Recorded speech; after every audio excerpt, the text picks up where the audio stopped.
नमस्कार, सगरमाथा विशेषमा स्वागत छ। म केशव शर्मा। नयाँ सरकार बनेसँगै राजनीतिक दौडधुप पनि बढेको छ। प्रधानमन्त्री पुष्पकमल दाहाल र नेकपा एमालेका अध्यक्ष केपी शर्मा ओलीको भेटघाट बाक्लिएको छ। सत्ता साझेदार दलहरूको बैठक प्रधानमन्त्री पुष्पकमल दाहालले विश्वासको मत लिएसँगै त्यो पनि बाक्लिएको छ। यद्यपि अहिलेसम्म मन्त्री परिषदले पूर्णता पाउन सकेको छैन। प्रधानमन्त्रीसँगै नियुक्त भएका मन्त्रीहरू अहिलेसम्म बिना विभागीय रूपमा काम गरिरहेका छन्। पुरानो वाम लोकतान्त्रिक समीकरण भत्किएको छ। नयाँ समीकरणले सत्ताको नेतृत्व लिएको छ। नयाँ समीकरण बनेको छ। तर अहिलेसम्म मन्त्री परिषदले पूर्णता पाउन नसक्नुलाई कतिपयले नेपाली कांग्रेसले समेत विश्वासको मत दिएपछि शक्ति बाँडफाँडसँग जोडिरहेका छन्।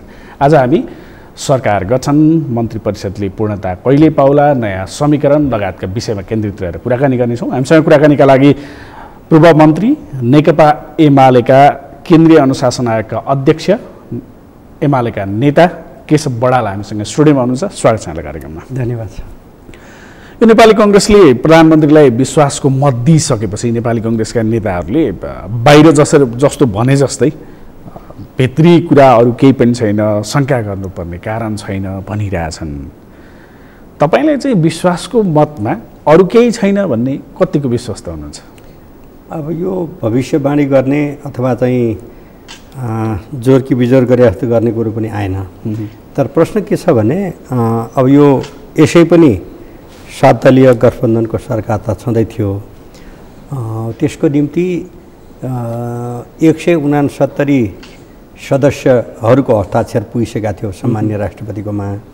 त्यसले गर्दा प्रमुख प्रतिपक्ष भनेको हाम्रो संविधानले साह्रै महत्त्वपूर्ण पोर्टफोलियो पद हो। त्यो विपक्षमा भएको सरकार जान नसकेको मात्रै होइन कि प्रमुख प्रतिपक्ष दल भनेको संवैधानिक अङ्ग हो। संवैधानिक रूपले चाहिँ धेरै महत्त्वपूर्ण मानिन्छ र त्यो सरकारले गल्ती गर्दाखेरि चेक एन्ड ब्यालेन्सको निम्ति चाहिँ त्यसको राजनीतिक महत्त्व छ। केवल त्यो सङ्ख्या घटी बढी मात्रै प्रश्न होइन।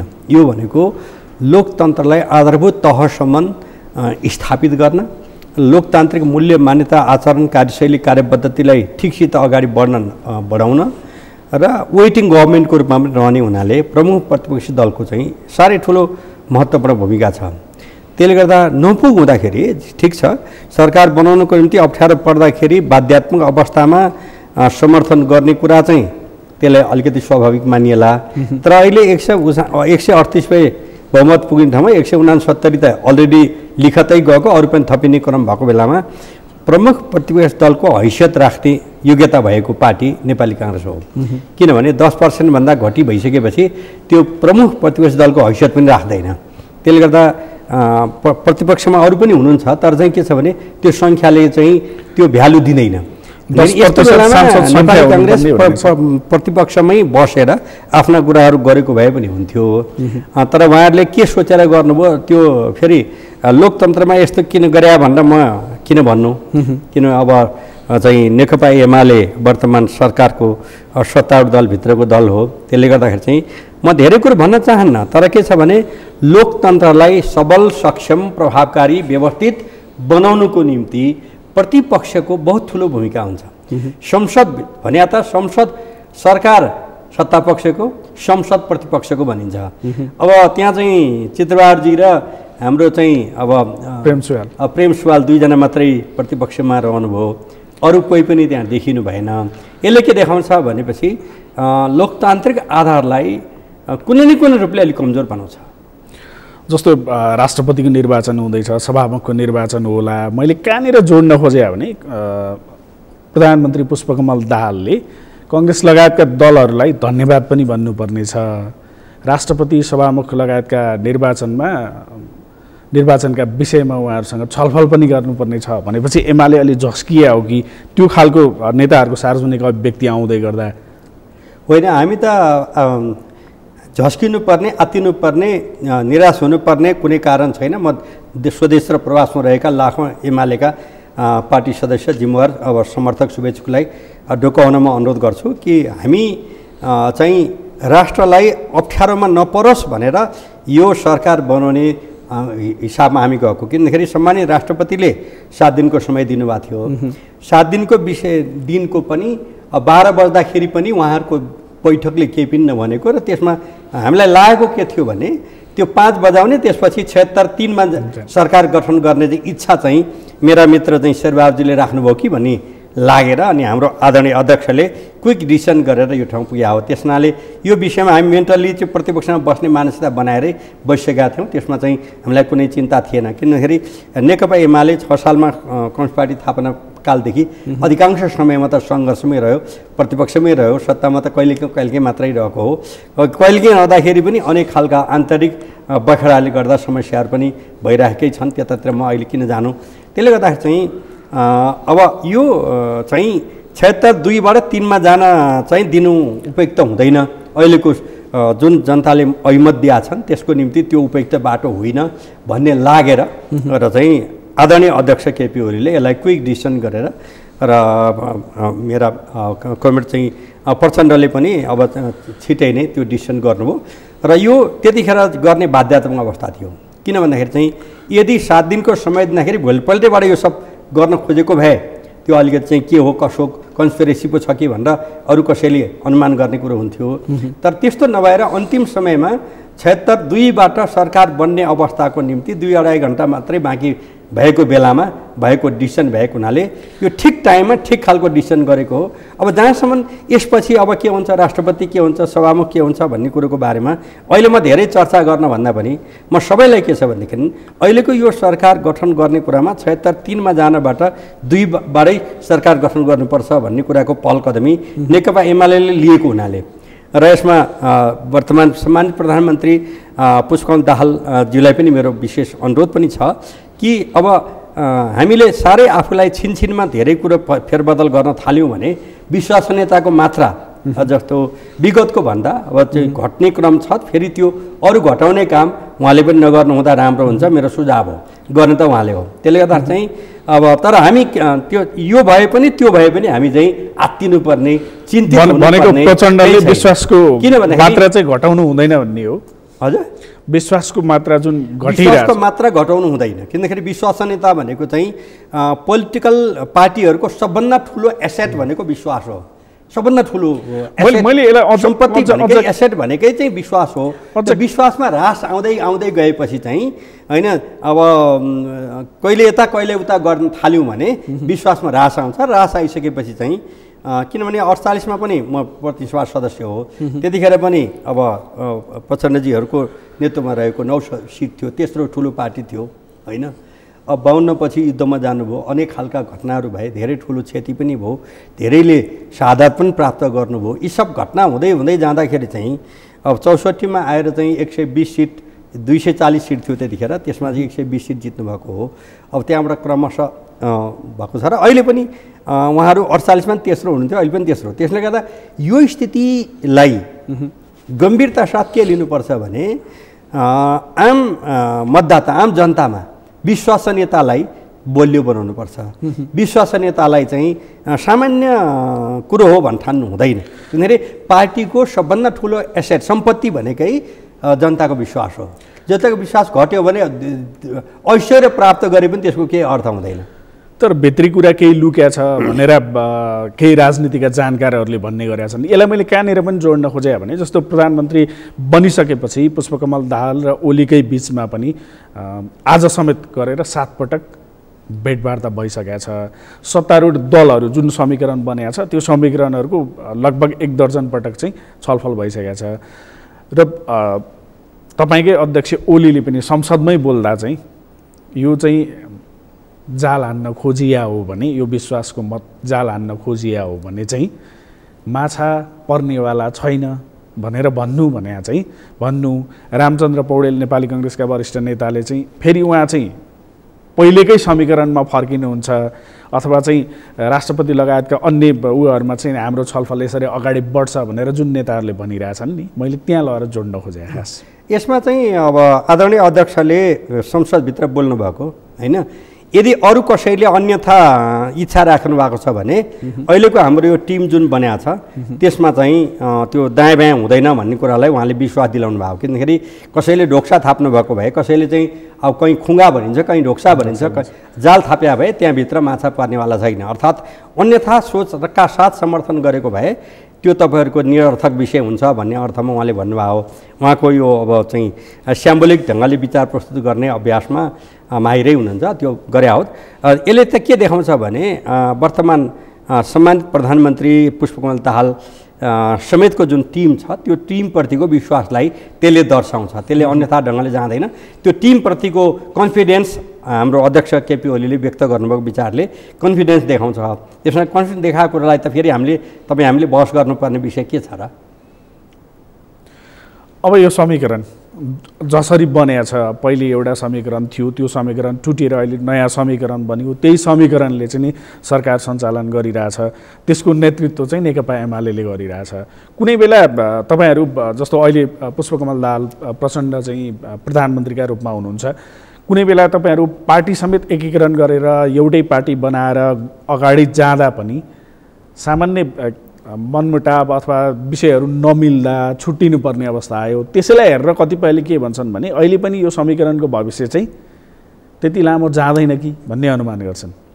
अब यसबारेमा पहिलो नम्बरमा त अहिले नेतृत्व एमाले गरिरहेको छैन। अहिले चाहिँ आदरणीय पुष्पकमल दाहाल प्रचण्ड सरकारको नेतृत्व गर्नुभएको छ र अब सरकारमा दोस्रो नम्बरमा वरियतामा हाम्रो विष्णु पौडेल समीकरणको नेतृत्व हुनुहुन्छ। त्यो हो। अब भनौँ न यो डिसिसन गर्ने कुरामा अगुवाई गर्नुभयो, तर पनि नेतृत्व भनेको कमरेड पुष्पकमल दाहाल प्रचण्ड कमरेडले गरिराख्नु भएको छ र हाम्रो पार्टी त्यसमा सामेल छ। यसलाई यसरी बुझ्दाखेरि सुल्टो हुन्छ, किनभने नेतृत्व नै एमाले गरिरहेका छ कि भन्ने ढङ्गले हामीले गर्नु भनेको उपयुक्त पर्सेप्सन हो जस्तो मलाई लाग्दैन। त्यसको निम्ति मैले तपाईँलाई अनुरोध पनि गरेँ।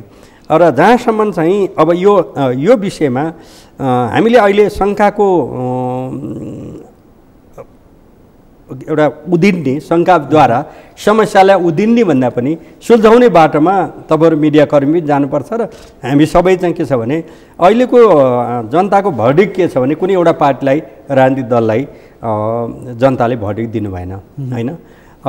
त्यति मात्रै होइन कि 6 दलीय गठबन्धन, 5 दलीय भन्छन्, त्यसमा बाबुरामजी पनि सामेल हुनुभएको थियो र चाहिँ अब जुन शेरबहादुरजी, मेरा मित्र शेरबहादुरजीको नेतृत्वमा भएको 6 दलीय गठबन्धनले पनि आफ्नो सङ्ख्या चाहिँ 238 पुर्याउन सकेन। भन्दाखेरि चाहिँ अहिले के भन्दाखेरि विगतको गठबन्धनलाई पनि कुनै एउटा पार्टीको त कुरै छोडिदिउँ, त्यो गठबन्धनलाई पनि जनताले चाहिँ विश्वासको मत दिएन अथवा पूर्ण बहुमत दिएन र अरू कुनै पार्टीलाई पनि दिएन भनेपछि अहिले यतिखेर भनेको चाहिँ कुनै न कुनै प्रकारको मिलिजुली सरकार बनाउनु पर्ने यो चाहिँ जनताको भर्डिक्ट हो। जनताले विश्वास दियो कि मिलिजुली सरकार चलाऊ है भनेर दिया हो। अब जहाँसम्म मिलिजुली बनाउँदाखेरि भनेको दार्शनिक हिसाबले, सैद्धान्तिक हिसाबले, व्यवहारिक हिसाबले, आचरणगत हिसाबले हिजोको कहाँ थियो भन्ने कुरातर्फ नजाउँ। केशव शर्माजीलाई मेरो अनुरोध छ, नजाउँ। किन भन्दाखेरि मलाई यो कानमा अहिले पनि बजिराखेको छ कि द्वन्द्व हुन्छ, द्वन्द्व चाहिँ बाट समस्या हल त त्यति सजिलो होइन। तर पनि के छ भने मेरा मित्र शेरबहादुर देउवाजीले होइन झोलाभरि टाउको ल्याऊ, झोलाभरि पैसा लैजाऊ भनेर चाहिँ सार्वजनिक ढङ्गले सिटिङ मिनिस्टर समेतले उहाँको मन्त्री परिषदका एकजना साथीले बोल्नुभएको त म आफैले सुनेको छु। यस्तो स्थिति भएको पनि उहाँहरू संयुक्त रूपमा होइन अब चाहिँ हिजोको केपी ओलीको नेतृत्व सरकार भइरहेको बेलामा उहाँहरूसँग चाहिँ अब हात मिलाउन पुग्नुभयो भने अब त्यस्तो त हामीसँग त भएको होइन। हाम्रा ठिक छ, अब विगतको द्वन्द्वकालमा धेरै भयो। अघिल्लो समीकरणकै कुरा उठाउनु भयो। जस्तो अघिल्लो समीकरणमा पनि धेरैले के भन्छन् भने अपर्चुनिस्टहरूको भेला मात्रै थियो, त्यो चाहिँ न सैद्धान्तिक धरातल थियो न केही थियो, जसका कारण टुट्यो अघिल्लो समीकरणलाई भन्ने गरिन्छ। त्यस्तै अहिले पनि जस्तो माओवादी केन्द्र अथवा एमालेको मात्रै कुरा भएन, राप्रपा लगायतका अन्य दलहरू पनि सहभागी छन् सरकारमा सामेल हुने सन्दर्भमा पनि। त्यसले चाहिँ नि अप्ठ्यारो बनाउन सक्छ भन्ने आकलन त ठिकै होला नि? होइन, त्यो त अप्ठ्यारो त के छ भने व्यवस्थापन गर्ने हो। जब देशमा कुनै एउटा दललाई सिङ्गल मेजोरिटी दिँदैन वा चुनावमै संयुक्त भएर गएकालाई पनि त्यो बहुमत दिँदैन भने त्यसको चाहिँ स्वाभाविक रूपमा अब यो भिन्न भिन्नै विचार र चाहिँ सिद्धान्त बोकेका साथीहरूको बिचको चाहिँ सहकार्य हुनु बाध्यात्मक अवस्था हो। यो कुनै रहर भन्दा पनि बाध्यात्मक अवस्था हो। यो बाध्यात्मक अवस्थामा पनि अब तपाईँले CMP कमन मिनिमम प्रोग्रामको चाहिँ तपाईँले आद्योपान्त हेर्नुभयो भने त्यसले मुख्य थ्रस्ट के गरेको छ भने वर्तमान संविधानको 3 खम्बे अर्थनीतिलाई अगाडि बढाउने कुरा त्यसमा छ हैन। अब समृद्ध नेपाल सुखी नेपाल निर्माण गर्ने अभियानमा अगाडि बढाउने कुरा छ हैन। त्यो चाहिँ भ्रष्टाचार मुक्त समाज निर्माण गर्नेतर्फ अगाडि बढाउने कुरा भएको छ। यस्ता कमन चिजहरू जो साझा विषय छन् त्यो चाहिँ त्यो 21 मुदे 30 मा चाहिँ समेटिएका छन्। त्यो समेटिएको कुरालाई बिना पूर्वाग्रह कसैले विश्लेषण गर्नुभयो भने ती असाध्यै राम्रा विषय छन् र महत्त्वपूर्ण छन्। त्यसको आधारमा हैन ती कुरामा किन भन्दाखेरि चाहिँ हो अब संविधानकै बारेमा पनि कतिपयको विमति थियो हैन। त्यो अहिलेको मात्र कुरो होइन। राप्रपाका नेता तत्कालीन नेता अनि कमल थापाजी पनि केपी ओलीको नेतृत्वको सरकारमा उप प्रधानमन्त्री हुनुभएको होइन। उहाँले चाहिँ त्यो विचार त त्यही लिनुभएको थियो नि त। भन्दाखेरि हामीले टाइम की बात भने जस्तै चाहिँ अब उही कुरो कहिले बेठिक अब जस्तो भनौँ न Chitra Bahadur KCG from the very beginning चाहिँ वर्तमान संविधानलाई च्यातचुत पार्नुपर्छ भन्ने विचार बोकेको मान्छे पनि त हिजो त्यो 5 दलीय 6 दलीय गठबन्धनमा हुनुहुन्थ्यो नि। भन्दाखेरि चाहिँ के छ भने हिजो पनि कुनै दर्शन विचार सिद्धान्त मिल्नेहरूको मात्रै मोर्चा थिएन। किन शेरबहादुरजीको दार्शनिक धार र पुष्पकमल दाहालजीको चाहिँ धार त एउटै त होइन हैन। त्यो थियो भनेपछि आज पनि के छ भने आज पनि भिन्न भिन्नै विचार बोकेका छन्। तर साझा कुरो के छ भने राष्ट्रिय स्वाधीनता राष्ट्रिय एकता राष्ट्रिय अखण्डता सार्वभौमता लोकतन्त्र र समृद्ध नेपाल सुखी नेपाल निर्माण गर्ने कुरामा चाहिँ कसैले विमति राख्नु भएको छैन। त्यसैले यो साझा विषयमा चाहिँ अगाडि बढेको छ। जहाँसम्म संविधानका केही धाराहरूमा संशोधन गर्नुपर्छ भन्ने साथीहरू हुनुहुन्छ त्यो त हिजो पनि हुनुहुन्थ्यो। हिजो अब शेरबहादुरजीको नेतृत्व गठबन्धनमा त्यो थियो अहिले पनि त्यो छ। भन्दाखेरि यी कयौँ विषय के हुन्छ भने आफ्ना विचार आफ्नो ठाउँमा रहन्छन्। तर जब CMP भित्र समेटिएका विषय भनेका साझा विषय हुन् र CMP-लाई कमन मिनिमम प्रोग्राम जुन चाहिँ डिक्लेरेसन भएको छ धेरै चाहिँ छलफल गरेर पास भएको छ ती कुराहरूलाई बोकेर अगाडि बढ्नको निम्ति चाहिँ अहिलेको जुन चाहिँ सरकारको गठबन्धन छ त्यो सफलता प्राप्त गर्छ भन्ने मलाई लाग्छ। कार्यक्रमहरू राम्रो आउनु अथवा साझा न्यूनतम कार्यक्रमहरू जस्तो बन्लान् त्यो अनुसार सरकारले काम गर्न कोसिस गर्ला, राम्रो होला, राम्रो होस् भन्ने कामना आम मान्छेले पनि गर्लान्। तर के भन्छन् भने यो नीतिभन्दा पनि नेतृत्वको गलत नियतका कारण चाहिँ बेला बेलामा जति गठबन्धनहरू बन्नु नयाँ बन्छ फेरि पुरानो भत्कन्छ, सरकार नयाँ बन्छ पुरानो डल्छ, यो जे जति भइरहेछ नि यो चाहिँ त्यतिले मात्रै हुने गरे हो भन्छन् क्या। अनि यो अहिले जुन पात्रहरू हुनुहुन्छ नि त्यहाँ जति पनि सबै जोडेर हेर्दा एउटा अथवा दुईटाका कुरा नगरौँ त्यसो हुँदा त्यहाँ पनि शङ्का गर्ने ठाउँ छ भनेर राजनीतिक विश्लेषकहरूले भन्ने गरे प्रश्न मैले तपाईँलाई सोध्छु। होइन त्यो ठिक हो तपाईँको प्रश्नप्रति मेरो कुनै अन्यथा होइन कि दार्शनिक हिसाबले सैद्धान्तिक हिसाबले कार्यक्रमिक हिसाबले राजनीतिगत हिसाबले एउटै भए त एउटै पार्टी बनिहाल्थ्यो नि। त्यसैले भिन्न भिन्नै पार्टी छन् र भिन्न भिन्नै विचार छन्।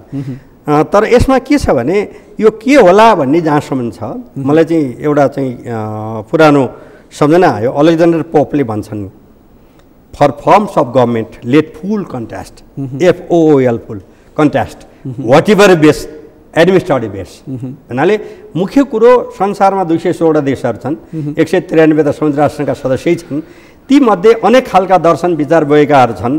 तर त्यहाँ भिन्न भिन्नै त्यहाँ पनि आफ्नो प्रकृतिको समस्या छ। भन्दाखेरि समस्या रहित संसार हुँदैन। विश्वमा 8 अरब पपुलेसन छ, अनेक जात भाषा धर्म समस्या त्यस्तै नेपालमा पनि छ।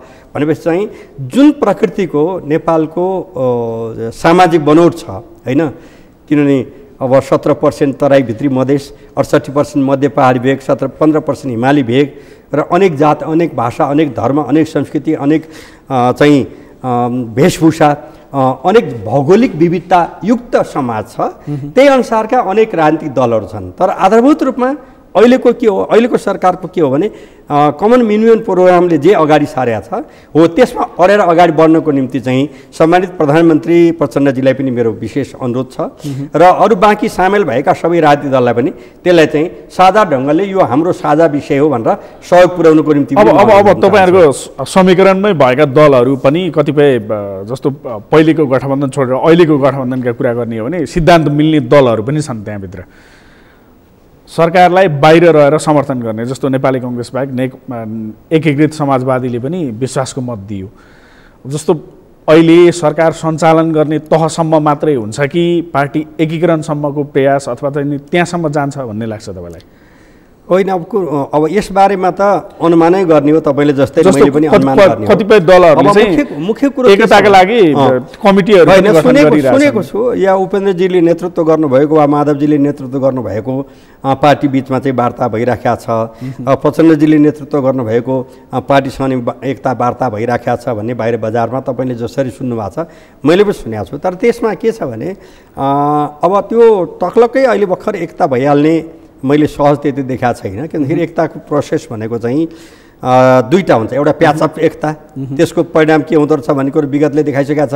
अर्को भनेको विचार सिद्धान्त र सबै मिलेर, जस्तो चाहिँ हामी जुनसुकै जस्तो अब भएको के भन्दाखेरि चाहिँ 15 वर्ष पार्टीको फर्स्टम्यान भएका व्यक्ति, 12.5 वर्ष फर्स्टम्यान भएका मान्छे व्यक्ति र पहिलो कार्यकाल आफूभन्दा सिनियर मान्छे पहिलो कार्यकाल पार्टी अध्यक्ष भएको व्यक्तिलाई होइन हाताहाती हाताहाती चाहिन्छ भन्ने बापत न यो यथावती भए हो। त्यसले गर्दा यी कुराहरू चाहिँ कुनै दर्शन सिद्धान्तमा टेकेर भएको छैनन्। त्यसले गर्दा स्वार्थ केन्द्रित छन्। त्यसले गर्दा म सबैलाई के भन्छु भने, म त हेर्नुहोस् अब 48 को चुनावपछि त्यो सद्भावना विभाजन हुन लाग्दाखेरि गैरनारायण सिंहजी भित्र जानुभयो, हृदय त्रिपाठी अहिले पनि हुनुहुन्छ, उहाँहरू दुई थरी विभाजन हुन लाग्दाखेरि विभाजन नहुनुहोस्, कमसेकम तपाईँहरूले मध्य प्रदेशको तराई क्षेत्रको चाहिँ भावनाको प्रतिनिधित्व गर्नुभएको छ, एकता हुनुहोस् भनेर दुईटैलाई मैले भन्न गएको, हृदय त्रिपाठी हुँदै हुनुहुन्छ भन्न गएको। र एमाले विभाजन भयो, फेरि एकीकरण भयो। त्यो बेलामा अब एकीकरण हुनुभन्दा पहिले काङ्ग्रेस विभाजन हुन लागेको थियो। त्यो बेलामा गिरिजाबाबु भित्र जानुभयो, गिरिजाप्रसाद कोइराला, शेरबहादुर देउवा, रामचन्द्र पौडेलजीहरूलाई एमाले फुटेर होइन माधवजीले के जित्नुभयो, वामदेवले के जित्नुभयो, आखिरमा नोक्सान बाहेक त केही पनि भएन। त्यसले एमालेको त्यो घटनाबाट शिक्षा लिएर भए पनि तपाईँहरू नफुट्नुहोस् है भनौँ। नेपाली काङ्ग्रेसको चाहिँ चियापान कार्यक्रम थियो अन्तर्राष्ट्रिय सभा भवनमै यहीँ बानेश्वरमा, त्यहाँ भन्ने मान्छे परेँ म। त्यसले गर्दा म चाहिँ के छ भने दलीय व्यवस्था सफल हुनको निम्ति हरेक राजनीतिक दल अनि विचारमा, सिद्धान्तमा, सङ्गठनमा, व्यवहारमा सक्षम हुनुपर्छ र चाहिँ त्यसको निम्ति भनेको चाहिँ दर्जनौँ पार्टी भएर सक्षम हुन सक्दैन। र क्रमशः अहिले 1-2 कार्यकालमै म भन्दिनँ, तर क्रमशः भनेको नेपाल पनि होइन एउटा विचारको नेतृत्व नेकपा एमाले गर्छ, अर्को विचारको नेतृत्व नेपाली काङ्ग्रेसले गर्छ।